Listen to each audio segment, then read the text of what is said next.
세부의 함정. 해외 워크샵 서바이벌. 누가 진짜적인가? 챕터 1. 출발의 설렘 속에 숨겨진 그림자. 여러분, 이번 세부 워크샵은 우리 회사 역사상 가장 큰 규모입니다. 인천공항 2터미널 오전 6시 삼필테크 임직원 120명이 체크인 카운터 앞에 모여 있었다. 마케팅팀 과장 김준호는 여권을 꼭 쥔 채 동료들의 들뜬 표정을 바라봤다. 3박 4일 세부 워크샵. 회사 창립 15주년 기념 이벤트라고 했지만 뭔가 석연치 않은 구석이 있었다. 준호야, 왜 그렇게 심각해? 워크샵이잖아, 워크샵. 같은 팀 대리 박민수가 어깨를 톡 쳤다. 하지만 준호의 시선은 멀리 서 있는 상무 이철수에게 고정되어 있었다. 평소라면 이런 해외 이벤트에 절대 참석하지 않는 그가 왜 여기 있을까? 전 직원이 다 온 건 아니죠? 준호가 조심스럽게 물었다. 응? 아, 각 팀에서 선별해서 왔어. 너도 몰랐어? 실적 상위 70%만 초대받았대. 민수의 대답에 준호는 미간을 찌푸렸다. 그때 공항 스피커에서 탑승 안내 방송이 울려 퍼졌다. 하지만 그 순간 준호는 놓치지 않았다. 이철수 상무가 누군가와 나누는 짧은 통화를. 네, 예정대로 진행하겠습니다. 걱정 마십시오. 필리핀의 세부 막탄 공항에 도착한 것은 오후 2시. 뜨거운 햇살과 습한 공기가 일행을 반겼다.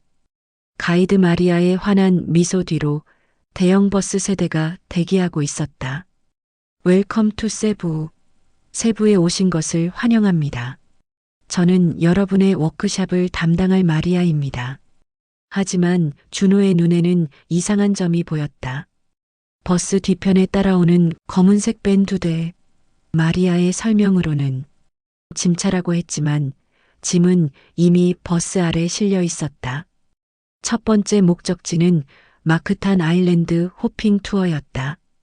에메랄드빛 바다 위를 달리는 방카보트에서 동료들은 셀카를 찍고 웃음꽃을 피웠다.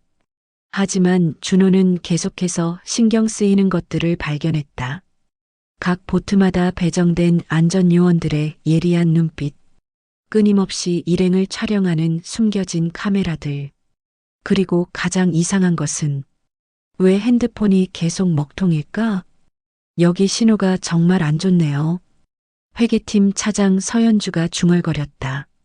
아, 그거 원래 그래요. 바다 위에서는 로밍이 잘 안 돼요. 마리아가 능숙하게 대답했지만 준호는 의심의 눈초리를 거두지 않았다. 첫 번째 의혹. 이 모든 게 정말 우연일까? 챕터 2. 팀 빌딩의 이상한 규칙들. 셰라톤 세부 매크탄 리조트. 5성급 리조트의 화려한 로비에서 방 배정이 이루어졌다. 하지만 여기서도 이상한 일이 벌어졌다. 룸메이트는 추첨으로 정합니다. 마리아가 상자에서 종이를 뽑아 올렸다. 김준호님은 영업팀 이민재 차장님과 함께. 이민재. 회사에서 가장 야심만만하고 경쟁심이 강한 인물. 준호와는 줄곧 승진 경쟁을 벌여온 라이벌이었다. 잘 부탁드려요, 김 과장님. 이민재의 미소는 여전히 차가웠다. 방에 짐을 풀면서 준호는 더욱 이상한 점을 발견했다. 벽에 걸린 그림 뒤로 뭔가 번쩍이는 것이 보였다. 몰래 확인해 보니 소형 카메라였다. 설마 감시당하고 있는 건 아니겠지? 그 순간 이민재가 샤워실에서 나왔다. 김 과장님, 혹시 이 워크샵이 좀 이상하다고 생각 안 해요? 뭐가요? 글쎄요. 제가 들은 바로는 이번 워크샵 예산이 30억이 넘는다더라고요. 직원 한 명당 거의 2,500만 원씩 드는 셈이죠. 단순한 워크샵치고는. 이민재의 말에 준호는 소름이 돋았다. 그렇다면 세부까지 온 이 해외 워크샵의 진짜 목적은 뭘까? 저녁 7시 리조트 그랜드 볼룸. 환영 만찬이 시작되었다. 이철수 상무가 마이크를 잡고 일어났다. 여러분, 이번 세부 워크샵은 특별합니다. 단순한 휴양이 아니라 우리 회사의 미래를 위한 중요한 프로그램이죠. 박수가 터져 나왔지만 준호는 상무의 다음 말에 주목했다.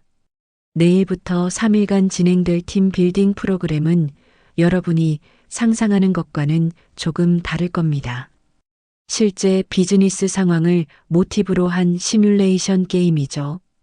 우승팀에게는 특별한 보상이 준비되어 있습니다.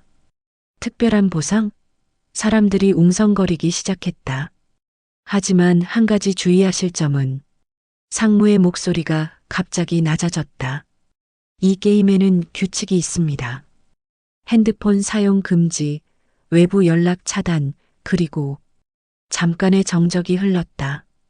팀원 간의 모든 대화는 녹음될 수 있습니다. 이게 무슨 소리지? 준호는 주위를 둘러봤다. 동료들의 표정도 당황스러워 보였다. 물론 여러분의 프라이버시는 최대한 보장됩니다. 다만 게임의 공정성을 위해 필요한 조치라고 이해해 주시기 바랍니다. 그 순간 마리아가 직원들에게 작은 상자들을 나눠주기 시작했다. 이것은 여러분의 워크샵 아이디입니다. 3일간 항상 착용해 주세요. 준호가 받은 상자 안에는 목걸이 형태의 스마트 디바이스가 들어 있었다. 겉으로는 단순한 명찰처럼 보였지만 가만히 보니 작은 LED가 깜빡이고 있었다.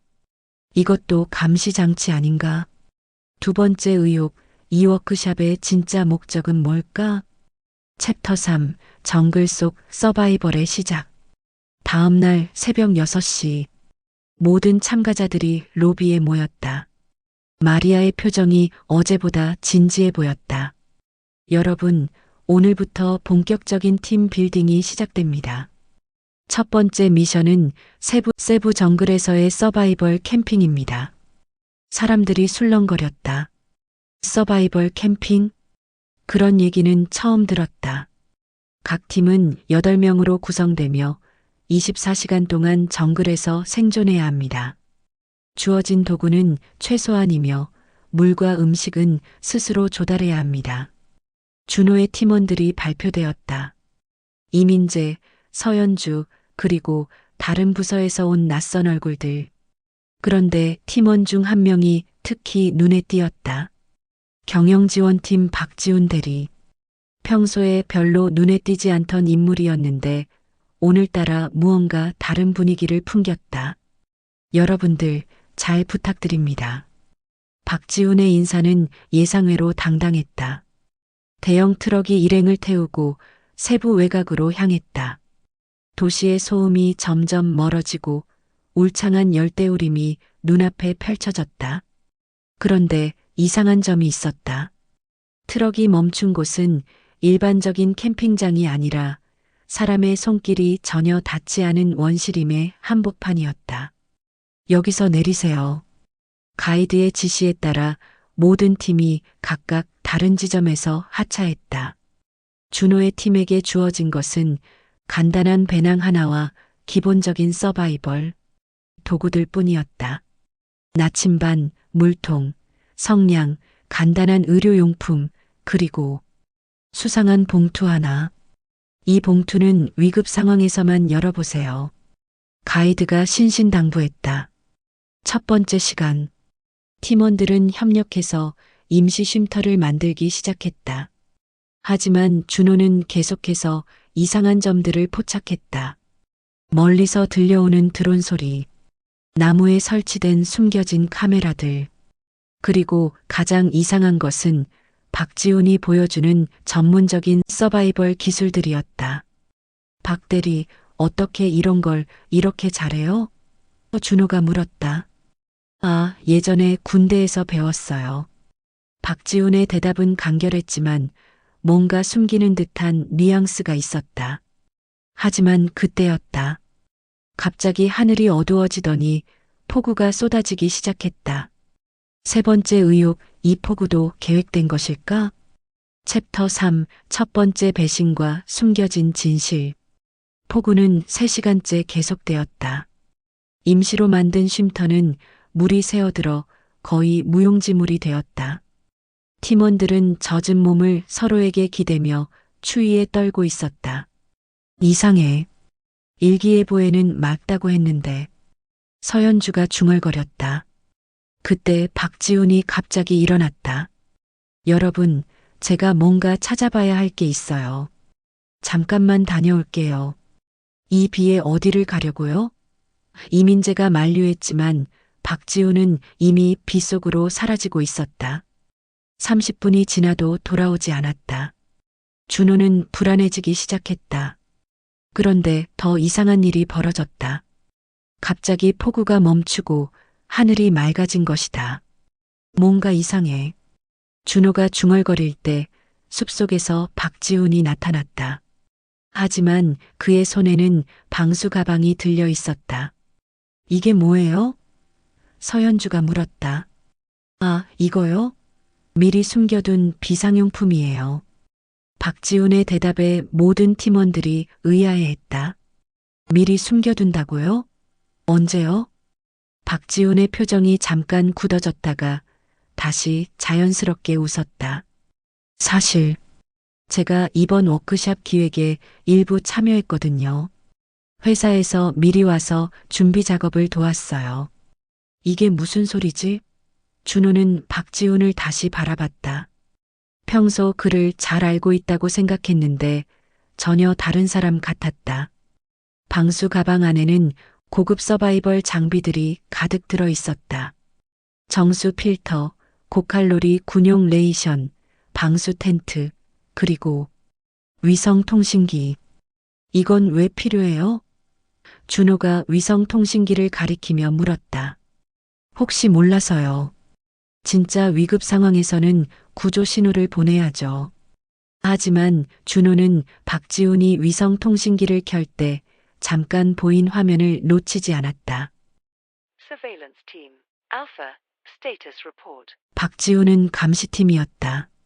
첫 번째 반전 팀원 중에 스파이가 있다. 그날 밤 모닥불을 피우고 둘러앉은 팀원들.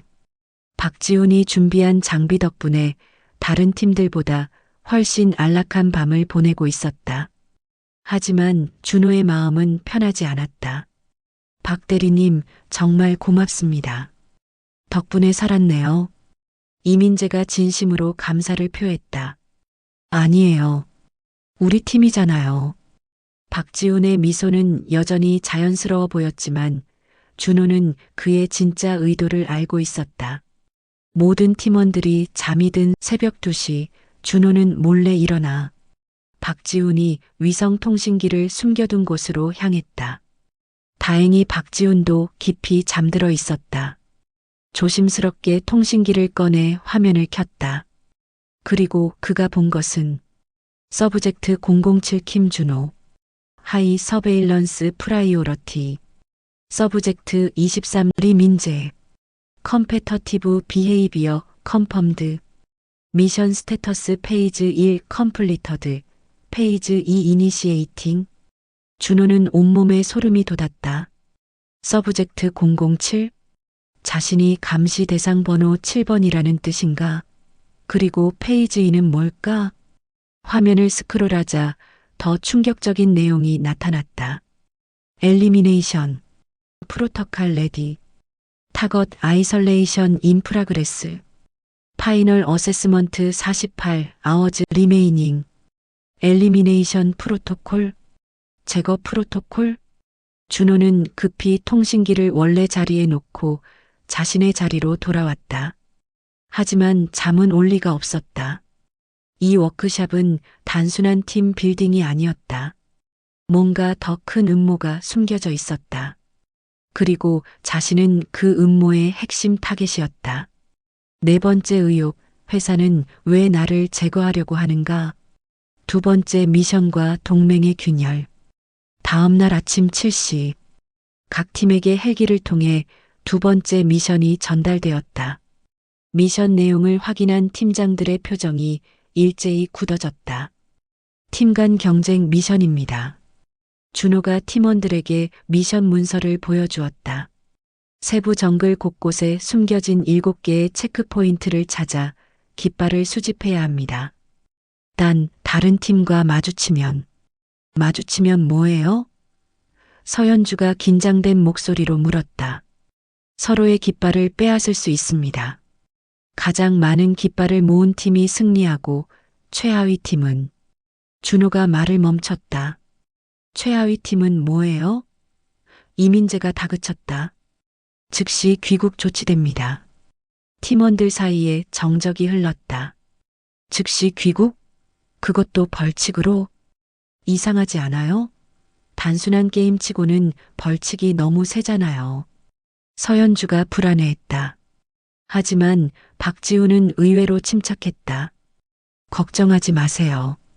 우리한테는 유리한 정보가 있으니까. 무슨 정보요? 박지훈이 미소를 지으며 GPS 디바이스를 꺼냈다. 체크포인트 위치가 미리 입력되어 있어요.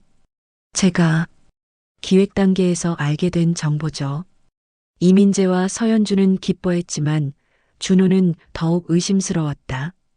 박지훈은 왜 자신들 팀을 도우려고 할까? 감시 요원이라면 중립적이어야 하는 것 아닌가? 첫 번째 체크포인트로 향하는 길. 팀원들은 박지훈의 GPS를 믿고 따라갔다. 하지만 준호는 슬쩍 자신만의 나침반으로 방향을 확인했다. GPS가 가리키는 방향과 실제 방향이 미묘하게 달랐다. 혹시 우리를 함정으로 유도하는 건 아닐까? 2시간의 트레킹 끝에 도착한 곳은 깊은 계곡이었다. 체크포인트는커녕 아무것도 없었다. 이상하네요. GPS에는 분명히 여기라고. 박지훈이 당황한 표정을 지었다. 그때 숲속에서 다른 팀의 웃음소리가 들려왔다. 멀리서 보니 경쟁팀들이 체크포인트에서 깃발을 찾고 있었다. 완전히 삽질했네. 이민재가 짜증스럽게 말했다. 하지만 준호는 다른 생각을 했다. 박지훈이 일부러 잘못된 정보를 준 건 아닐까? 그렇다면 이유는 뭘까? 그때 박지훈의 위성 통신기에서 메시지 알림음이 울렸다. 잠깐만요. 박지훈이 허둥지둥 통신기를 확인했다. 하지만 준호는 재빠르게 화면을 훔쳐봤다. Phase 2 Protocol. Isolate Target 007 from Group Status. Successful proceed to Phase 3. 두 번째 반전. 박지훈은 처음부터 나를 팀에서 고립시키려고 했다. 챕터 6. 진짜 적과 가짜 동료. 여러분, 죄송해요. 제 실수 같네요. 박지훈이 사과했지만 준호는 더 이상 그를 믿지 않았다. 박 대리님, 한 가지 묻고 싶은 게 있어요. 준호가 조심스럽게 입을 열었다. 혹시 이번 워크숍이 단순한 팀 빌딩이 아닌 건 알고 계시죠? 박지훈의 표정이 순간 굳어졌다. 뭔 소리예요? 제가 우연히 본 건데요. 당신 통신기에 감시 관련 메시지가 있더군요. 팀원들이 일제히 박지훈을 바라봤다. 이민재와 서현주의 표정도 의심스러워졌다. 김 과장님, 그게 무슨... 박지훈이 해명하려 했지만 그때 갑자기 숲속에서 낯선 소리가 들려왔다. 드르르르. 헬기 소리였다. 왜 헬기가? 서현주가 하늘을 올려다봤다. 하지만 헬기는 구조용이 아니었다. 아래로 밧줄이 내려오더니 검은 옷을 입은 사람들이 줄줄이 내려왔다. 누구예요? 이민재가 외쳤지만 그들은 대답 대신 팀원들을 둘러쌌다. 그중 리더로 보이는 사람이 박지훈에게 다가왔다. 박 요원, 상황 보고 바랍니다. 예, 타겟 007을 성공적으로 격리했습니다. 페이즈 3 준비 완료입니다. 준호는 온몸이 굳어버렸다. 박지훈뿐만 아니라 이 모든 상황이 자신을 타겟으로 한 작전이었던 것이다. 잠깐, 이게 뭔 상황이에요? 서현주가 당황해했다. 그때 리더가 마이크를 꺼내 설명을 시작했다. 여러분은 삼필테크의 내부 감사에 참여하고 계십니다. 이번 워크샵은 회사 내 부정행위 의혹자들을 색출하기 위한 특별 작전입니다. 부정행위 의혹자? 이민재가 되물었다. 리더의 시선이 준호에게 고정되었다. 김준호 과장, 당신은 지난 6개월간 회사 기밀을 경쟁사에 유출한 혐의를 받고 있습니다. 뭐라고요? 준호는 자신의 귀를 의심했다. 그건 말도 안 되는. 증거는 충분합니다. 당신의 개인 계좌로 입금된 수상한 자금들, 경쟁사와의 비공개 미팅들, 그리고 회사 서버에 남긴 접근 기록들. 준호는 머릿속이 하얘졌다. 그런 일은 전혀 없었다. 하지만 세 번째 반전, 나는 누명을 쓰고 있다. 그런데 누가 왜? 챕터 7 숨겨진 진짜 음모. 잠깐만요. 준호가 소리쳤다. 저는 그런 일 한 적 없어요. 증거라는 것들을 한번 보여주세요. 리더가 태블릿을 꺼내 화면을 보여줬다. 거기에는 정말로 준호의 이름으로 된 계좌 거래 내역과 수상한 만남들의 사진들이 있었다. 하지만 준호는 그 사진들을 보는 순간 뭔가 이상함을 느꼈다. 사진 속의 자신은 너무 자연스러웠다. 마치 연출된 것처럼. 이 사진들은 언제 찍힌 거죠? 지난 3개월간의 기록입니다. 준호는 기억을 되짚어봤다. 지난 3개월. 그때는 새로운 프로젝트 때문에 야근이 많았다. 그런데 이 사진들은 모두 점심시간이나 퇴근 후에 찍힌 것 같았다. 그때 서연주가 갑자기 끼어들었다. 잠깐만요. 저 사진 좀 이상한데요? 뭐가요? 저 뒤에 있는 간판. 뉴서울 레스토랑인데 그 식당은 2개월 전에 문 닫았어요. 제가 회계팀이라 정확히 알거든요. 임대료 미납으로 폐업했는데 어떻게 3개월 전 사진에 그 간판이 멀쩡히 있죠? 리더의 표정이 순간 당황스러워졌다. 그때 이민재도 뭔가를 눈치챘다. 그리고 이 계좌, 은행 코드가 이상한데요? 제가 그 은행 담당자를 아는데 이 계좌번호 형식은 2년 전에 바뀐 형식이에요. 3개월 전에는 이런 번호가 나올 수 없어요. 리더가 점점 초조해지는 모습이 보였다. 하지만 박지훈이 갑자기 나섰다. 여러분, 지금은 그런 세부 사항이 중요한 게 아니죠. 중요한 건 김 과장이 회사를 배신했다는 사실이에요. 박지훈, 준호가 소리쳤다. 당신이 진짜 배신자 아니에요? 모든 시선이 박지훈에게 집중되었다. 그는 잠시 머뭇거리더니 갑자기 태도를 바꿨다. 맞아요. 저는 정말로 감시 요원이에요. 하지만 그가 리더를 바라보며 말했다. 제가 감시하고 있던 건 김준호가 아니라 당신들이에요. 뭐라고? 리더가 당황했다. 박지훈이 다시 위성통신기를 꺼냈다. 하지만 이번에는 다른 번호로 연결했다. 여기는 박지훈 요원입니다. 오퍼레이션 블랙스완 확인됐습니다. 가짜 감사팀이 정확히 예상대로 행동하고 있습니다. 네 번째 반전, 박지훈은 진짜 감시 요원이었지만 가짜 감사팀을 감시하고 있었다. 챕터 8 진실의 퍼즐이 맞춰지다. 오퍼레이션 블랙스완. 준호가 되물었다. 박지훈이 설명하기 시작했다. 사실 이번 워크샵은 처음부터 함정이었어요. 하지만 함정의 대상은 김준호 과장이 아니라 그가 리더를 가리켰다. 바로 당신들이었습니다. 리더와 그의 부하들이 서로 눈빛을 교환했다. 3개월 전부터 회사 내부에서 기밀 유출이 발생했어요. 하지만 진짜 범인은 김준호 과장이 아니라 회사 내부의 또 다른 인물이었죠.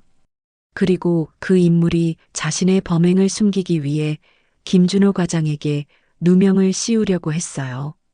그래서 가짜 증거들을 만들어낸 거예요? 서연주가 물었다. 맞아요. 하지만 문제는 그 가짜 증거들이 너무 정교했다는 거예요.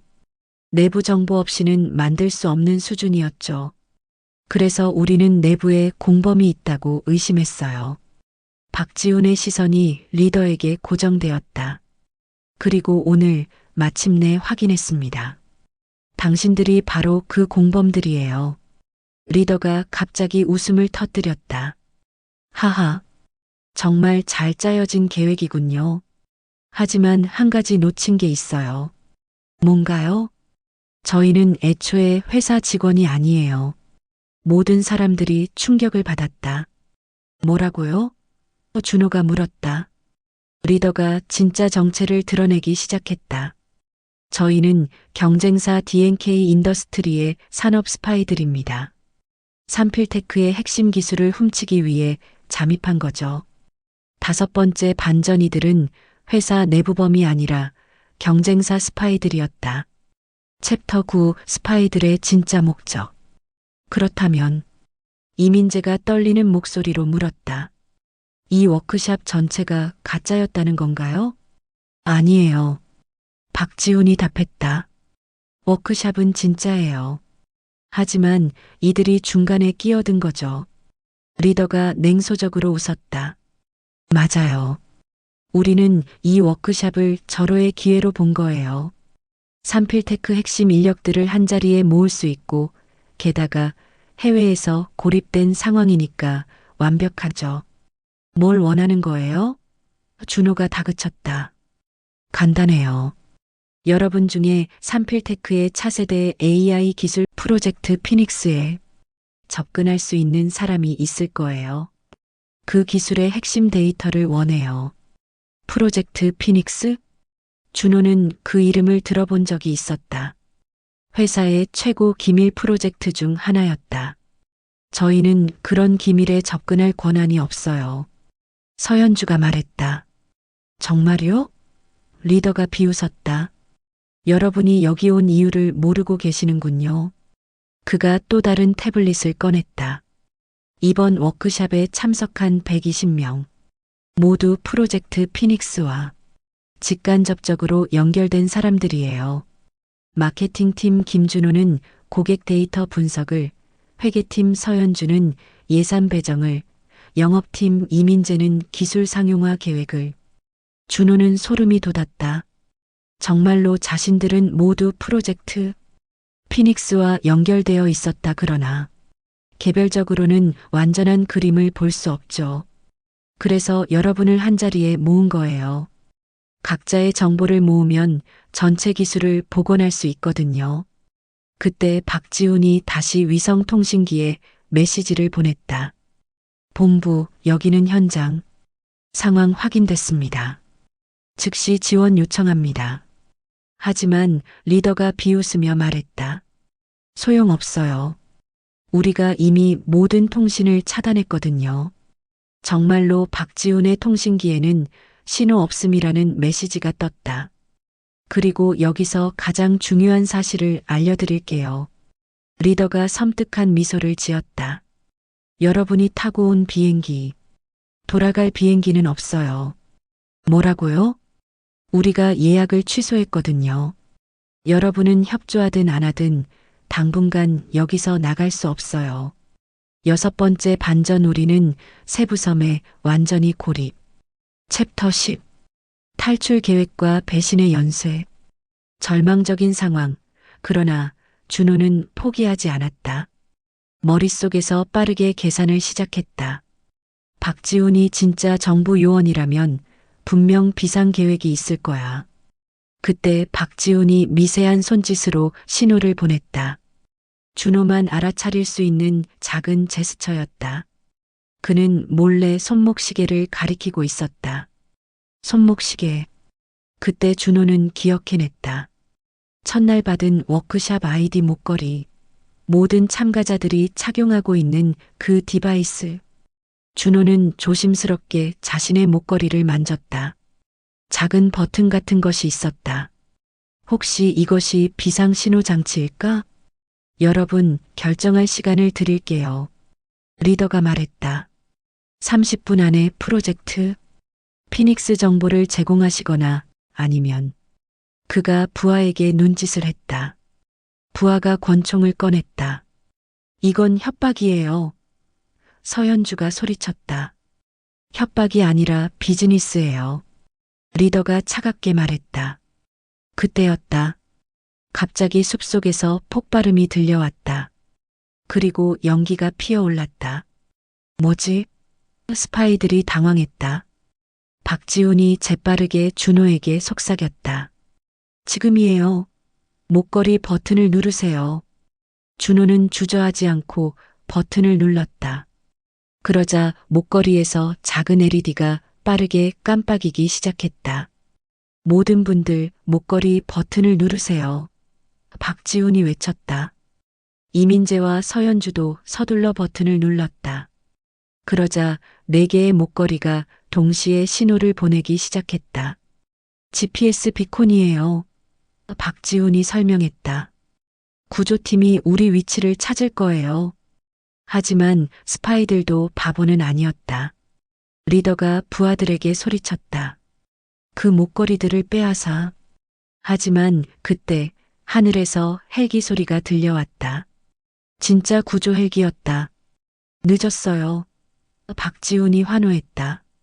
하지만 리더는 마지막 수를 준비하고 있었다. 어차피 우리도 준비한 탈출로가 있어요. 하지만 여러분 중 한 명은 데려가야겠네요. 그의 시선이 준호에게 고정되었다. 김준호, 당신이 프로젝트 피닉스의 핵심 데이터에 가장 가까이 있는 사람이에요. 우리와 함께 가세요. 절대 안 됩니다. 서현주가 외쳤다. 하지만 리더가 총을 겨누며 말했다. 선택의 여지가 없어요. 그때 예상치 못한 일이 벌어졌다. 이민재가 갑자기 앞으로 나섰다. 잠깐, 저한테 더 중요한 정보가 있어요. 뭐라고? 저는 프로젝트 피닉스의 상용화 계획을 담당하고 있어요. 기술 자체보다 더 중요한 건 그걸 어떻게 시장에 내놓느냐거든요.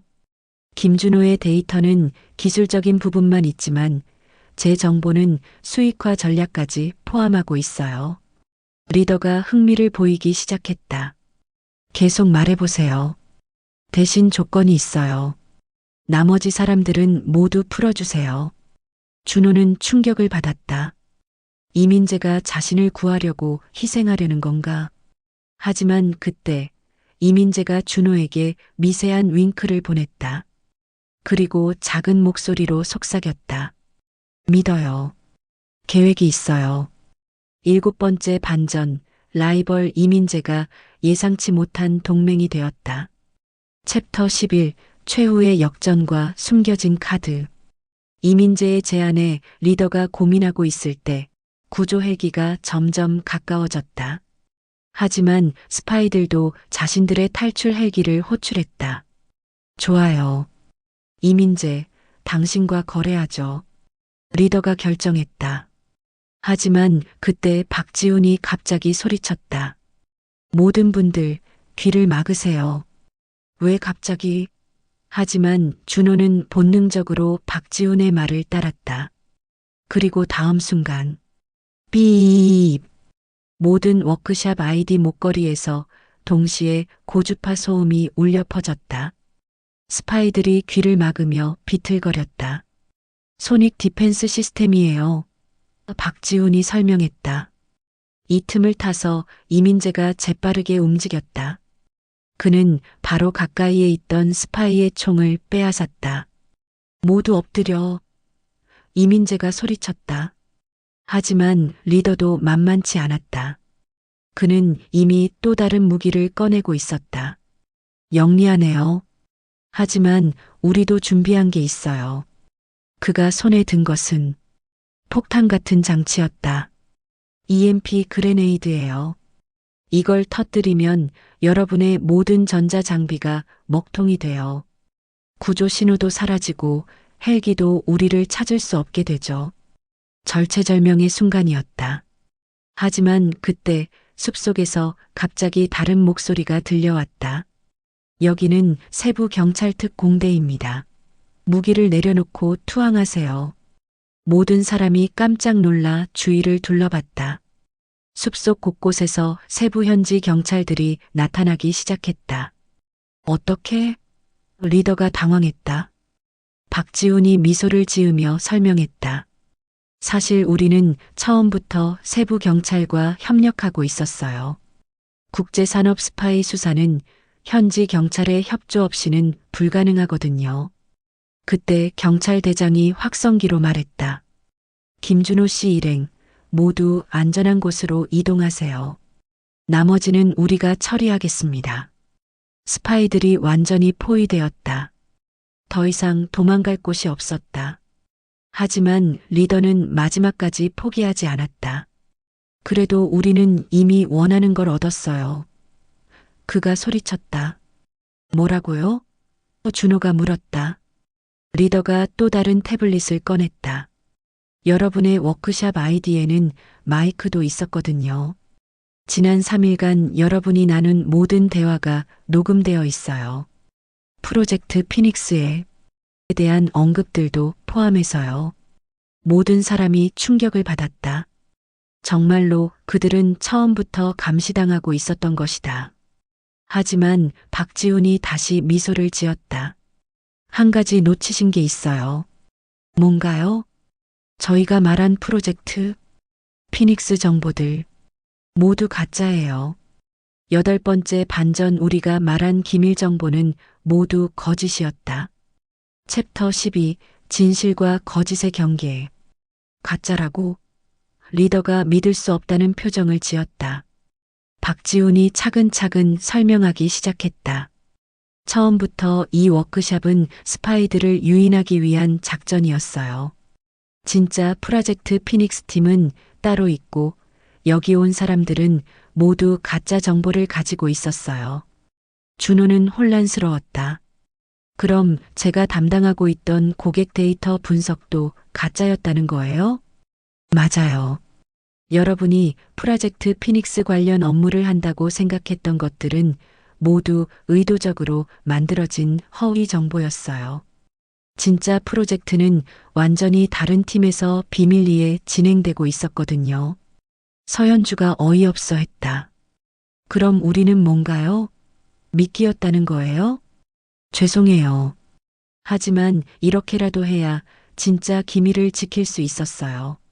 그리고 박지훈이 잠시 망설이더니 말을 이었다. 여러분도 모르게 진짜 중요한 역할을 해주셨어요. 무슨 역할이요? 여러분의 자연스러운 반응들이 스파이들을 완전히 속였거든요. 만약 여러분이 처음부터 가짜 정보라는 걸 알고 있었다면 이렇게 자연스럽게 행동할 수 없었을 거예요. 이민재가 이해하기 시작했다. 그럼 제가 방금 한 희생 제한도 계산된 행동이었어요. 스파이들이 마지막까지 가짜 정보에 매달리게 하려고요. 리더가 분노에 찬 표정으로 소리쳤다. 이런, 완전히 당했군. 하지만 그때 예상치 못한 일이 또 벌어졌다. 스파이 팀 중 한 명이 갑자기 동료들에게 총을 겨눴다. 모두 무기를 내려놓아. 뭐 하는 거야? 리더가 당황했다. 그 스파이가 가면을 벗었다. 그 안에서 나온 얼굴은 여성이었다. 저는 세부경찰 특수수사팀 김수진입니다. 6개월간 잠입수사를 진행해왔어요. 9번째 반전 스파이팀 내부에도 잠입수사관이 있었다. 모든 상황이 정리되기 시작했다.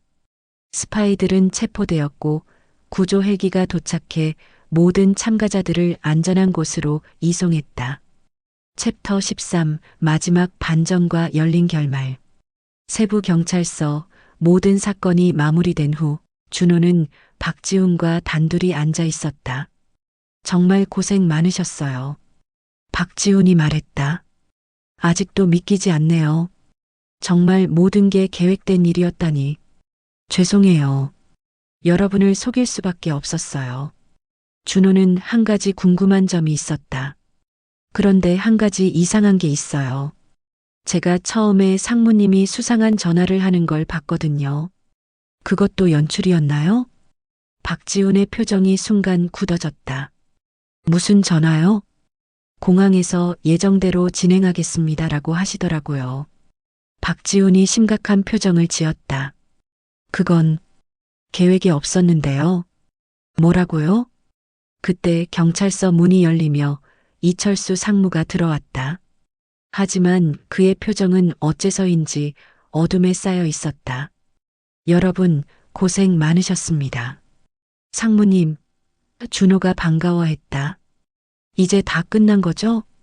이철수 상무가 이상한 미소를 지었다. 끝? 아직 시작도 안 했는데요.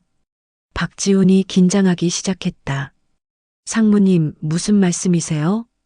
박요원, 당신은 정말 훌륭한 일을 해냈어요. 가짜 스파이들을 완벽하게 잡아냈군요. 가짜 스파이들이라고요? 상무의 미소가 더욱 깊어졌다.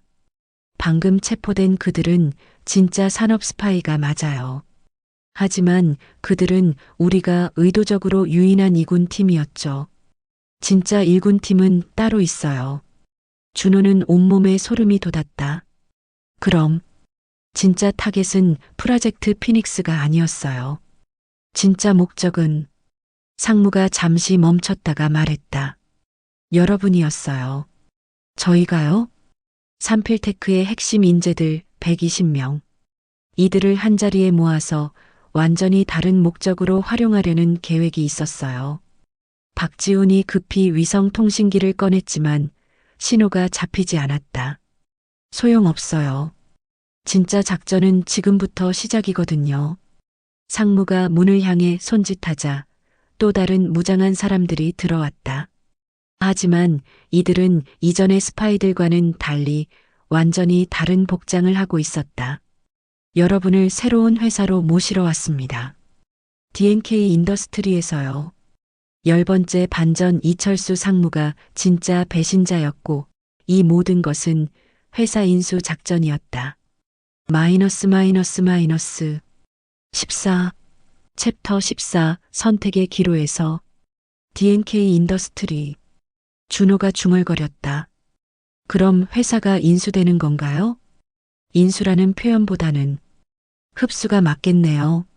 상무가 답했다. 삼필테크는 곧 문을 닫게 될 거예요. 하지만 여러분 같은 핵심 인재들은 D&K에서 더 좋은 조건으로 모셔가려고 해요. 박지훈이 다급하게 말했다. 이건 불법이에요. 강제 이직이라니. 강제라니요? 상무가 웃었다. 선택권은 여러분에게 있어요. D&K에서 제시하는 조건을 들어보고 결정하세요. 그가 서류 봉투를 꺼냈다. 연봉 300% 인상, 스톡 옵션 제공, 그리고 세부에 신설될 아시아 헤드쿼터의 핵심 포지션 제공. 어떠세요? 솔직히 말해서 조건은 매력적이었다. 하지만 뭔가 석연치 않았다. 만약 거부하면 어떻게 되는 거예요? 준호가 물었다. 상무의 표정이 차가워졌다. 삼필테크로 돌아가시면 됩니다. 물론 돌아갈 회사가 있을지는 모르겠지만요. 그때 세부 경찰서 밖에서 소음이 들려왔다. 뭔가 소란이 벌어지고 있는 것 같았다. 박지훈이 창문으로 다가갔다. 저기, 뭔가 이상해요. 경찰서 주변에 검은 승용차들이 둘러싸고 있었다. 그리고 경찰관들이 어디론가 급히 대피하고 있었다. 설마, 박지훈의 얼굴이 창백해졌다. 상무가 만족스러운 표정으로 말했다. 아, 그거요? 세부 경찰과 미리 합의가 된 상황이에요. 이건 민간 기업 간의 인수합병 문제니까 경찰이 개입할 사안이 아니라고 판단했대요. 그런 게 말이 되나요? 준호가 항의했다. 여기는 필리핀이에요. 한국과는 법 체계가 다르죠. 그리고 D&K 인더스트리는 이미 필리핀 정부와 대규모 투자 협약을 맺었거든요. 준호는 점점 상황이 절망적이라는 것을 깨달았다. 하지만 포기할 수는 없었다. 그때 갑자기 박지훈의 위성통신기에서 희미한 신호음이 들려왔다. 신호가 잡혔네요. 박지훈이 급히 통신기를 확인했다. 하지만 상무가 태연하게 말했다. 아, 그 신호요? 우리가 허용한 거예요. 본부와 연락해서 상황을 확인해 보세요. 박지훈이 본부에 연락했다. 하지만 돌아온 대답은 충격적이었다. 여기는 본부입니다. 박지훈 요원, 미션 완료 확인됐습니다. 이제 현지에서 대기하세요. 뭐라고요? 미션이 완료됐다고요? 네, 산업 스파이 검거 작전은 성공적으로 끝났습니다. 나머지는 민간 기업의 정당한 비즈니스 활동이므로 우리가 개입할 영역이 아닙니다. 박지훈이 믿을 수 없다는 표정을 지었다. 하지만 이건 강제 인력 이전이에요. 증거가 있나요? 모든 직원들에게 선택권이 주어진 것으로 알고 있는데요. 11번째 반전, 정부도 이미 D&K와 합의가 끝난 상태였다. 챕터 15, 마지막 희망과 최종 선택. 절망적인 상황에서 준호는 마지막 카드를 꺼내기로 했다. 상무님, 질문 하나만 할게요. 뭐든지 하세요. 이 모든 계획을 언제부터 세웠던 거예요? 상무가 잠시 생각하더니 대답했다. 2년 전부터요.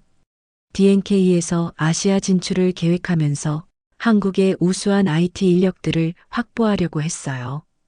그런데 개별적으로 스카우트하기에는 너무 비효율적이었죠. 그래서 회사 전체를 노린 건가요?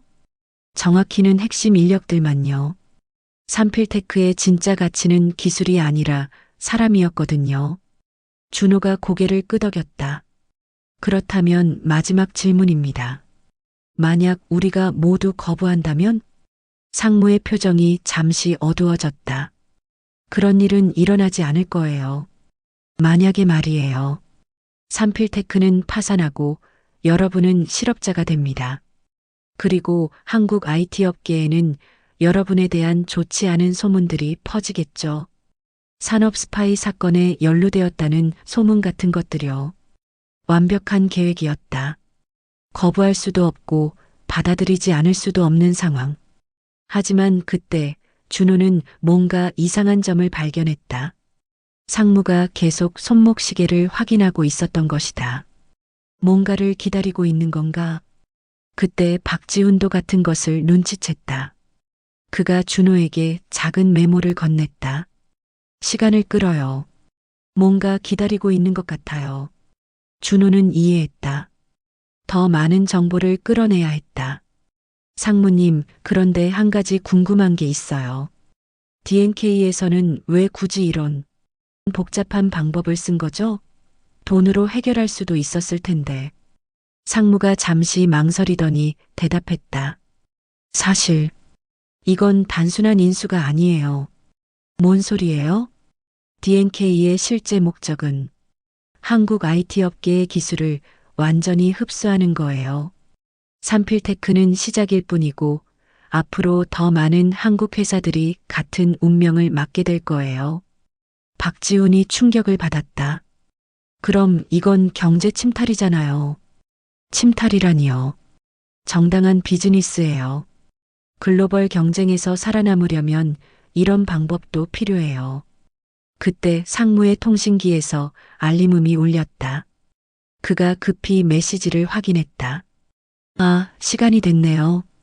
뭐가요? 상무가 창문을 가리켰다. 저 멀리 바다에서 대형 유람선 하나가 다가오고 있었다. 여러분의 새로운 직장으로 향하는 배입니다. 오늘 밤 출발해서 내일 아침에는 D&K 아시아 본부가 있는 싱가포르에 도착할 예정이에요. 지금 당장이라고요? 준호가 당황했다. 결정할 시간은 충분히 줬어요. 이제 선택하세요. 12번째 반전 탈출할 시간이 거의 남지 않았다. 챕터 16 반전의 반전, 그리고 진짜 결말. 모든 것이 끝난 것처럼 보였다. 그러나 그때 박지훈이 갑자기 미소를 지었다. 상무님, 한 가지 놓치신 게 있어요. 뭐죠? 저희가 여기 온 진짜 이유를 말씀드릴까요? 상무의 표정이 의아해졌다. 무슨 소리예요? 워크샵 때문에 온 거 아닌가요? 박지훈이 위성통신기를 다시 조작했다. 그러자 다른 주파수에서 신호가 잡혔다. 여기는 박지훈 요원입니다. 아퍼레이션 피닉스, 페이즈 파이널, 마지막 단계 작업을 시작합니다. 아퍼레이션 피닉스? 상무가 당황했다. 그건 가짜 프로젝트라고 했잖아요. 가짜 프로젝트는 맞아요. 하지만 아퍼레이션 피닉스는 프로젝트 이름이 아니에요. 박지훈의 목소리가 차가워졌다. 작전명이에요. 준호도 이제야 모든 것을 이해하기 시작했다. 그럼 처음부터, 네, 맞아요. 우리는 D&K의 한국 IT 업계 침탈 계획을 막기 위해 여기 온 거예요. 상무님을 비롯한 내부 협력자들을 색출하고 그들의 계획을 무산시키기 위해서요. 상무의 얼굴이 창백해졌다. 그럼 나는 완전히 속았어요. 박지훈이 확신에 찬 목소리로 말했다. 상무님이 D&K와 내통하고 있다는 건 이미 6개월 전부터 알고 있었어요. 이번 워크샵도 상무님이 제안하실 걸 알고 기다리고 있었고요. 그때 경찰서 밖에서 큰 소음이 들려왔다. 하지만 이번에는 앞서와 다른 소음이었다. 저기 보세요. 박지훈이 창문을 가리켰다. D&K의 검은 승용차들이 하나둘씩 떠나고 있었다. 그리고 그 자리에는 한국정보기관의 로고가 새겨진 차량들이 들어서고 있었다. 한국의 정보기관이 움직였어요. D&K의 불법적인 기업 침탈 시도는 이미 국제적인 이슈가 됐고 필리핀 정부도 재검토하기로 했답니다. 상무가 절망적인 표정을 지었다. 하지만 이미 계약서에 서명한 게 상무님뿐이라는 걸 알고 계시죠? 다른 직원들의 동의 없이는 무효해요. 그때 준호가 마지막 질문을 던졌다. 그럼 정말로 삼필테크는 괜찮은 거예요? 박지훈이 고개를 끄덕였다. 물론이에요. D&K의 침탈 계획이 무산되면서 오히려 정부에서 IT 기업 보호 정책을 강화하기로 했어요. 삼필테크는 더욱 성장할 수 있을 거예요. 13번째이자 마지막 반전 모든 것이 우리를 보호하기 위한 계획이었다. 에필로그 선택 앞에 선 준호. 3개월 후 서울 삼필테크 본사 준호는 자신의 책상에 앉아 창밖을 바라보고 있었다. 세부에서의 일들이 마치 꿈처럼 느껴졌다. 준호야, 뭔 생각해? 박민수가 다가와 물었다. 아, 그냥 세부 일이 생각나서. 그때 책상 위에 전화기가 울렸다. 발신자는 박지훈이었다. 김 과장님, 안녕하세요. 박 요원님, 어떻게 지내세요? 잘 지내고 있어요. 그런데 혹시 시간 있으실 때 만날 수 있을까요? 제안하고 싶은 일이 있어서요. 준호는 호기심이 일었다. 무슨 제안이요? 정보기관 국정원에서 민간 협력 요원을 모집하고 있어요. 세부에서 보여주신 판단력과 순발력을 높이 평가하고 있거든요.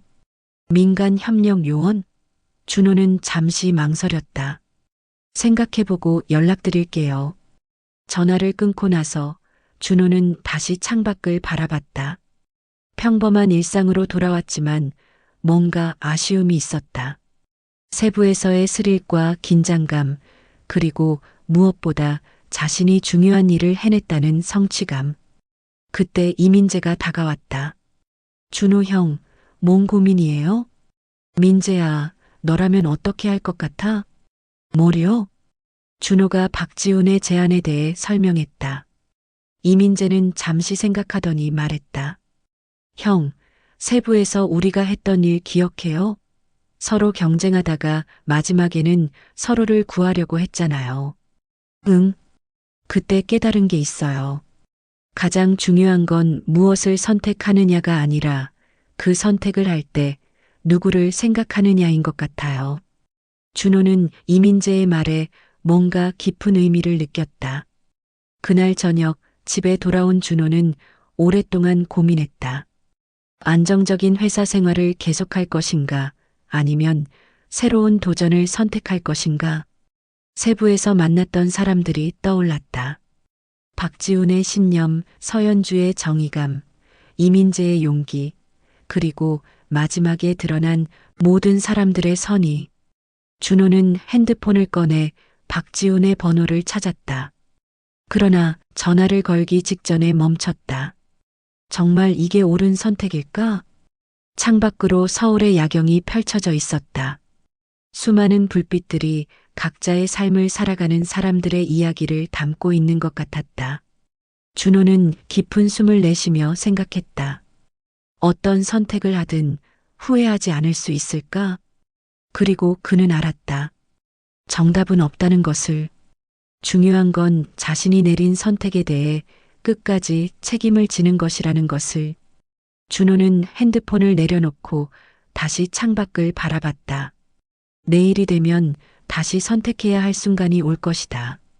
그리고 그 선택이 또 다른 모험의 시작이 될 수도 있을 것이다. 하지만 그것도 나쁘지 않을 것 같았다. 세부의 에메랄드빛 바다가 다시 한번 떠올랐다.